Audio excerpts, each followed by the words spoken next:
Okay, carrying on from the previous video, as I got cut off for the time. Deuteronomy 8 verse 18. The Hebrew word for power in Deuteronomy 8 verse 18 is koach, which means strength, power, or might, specifically strength of angels and the power of God. Here it says, this is an interpretation of what that verse means. This reminds us why God has blessed us. His plan is that it would ultimately further His eternal purpose. Therefore, we have no right to use our material blessing to further selfish purposes. Instead, we use our resources to advance His kingdom. So as I went and looked a bit further into what 818 means in the Strong's Concordance, so in Greek, the word correlates to atimazo, which means to dishonor, to treat dishonorably, shamefully, with indignity, because perceived as having no value or no worth. Atimos. In Hebrew, it means Hashem, or translates to Hashem, which means to be guilty.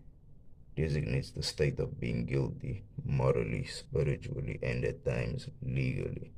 It speaks to culpability before God and the resulting obligation to make.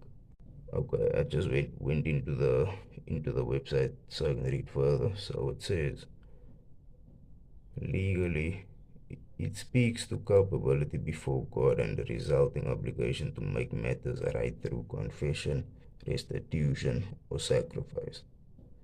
Let's go. Let's go and see the bigger multitude of the say. Here you can see it. The word is Hashem. The phonetic spelling really sounds like shame. One which is faulty, guilty. An offense, one who is guilty. But as hence presenting a sin offering.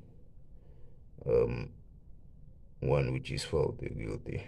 So a lot of people think that when it comes to a sin offering, it doesn't always have to do with having to do it in front of people or whatever. This is something you do for God, and you can do it either in front of people. Some cultures do it as we do it in the church. They tell you to do it in front of all people. But if you do this alone on your own in front of God and you just as your family, like I've seen a lot of Zulu people going to the mountain and in nature, and just the Sangoma or the spiritual practitioner will atone for their sins in front of God.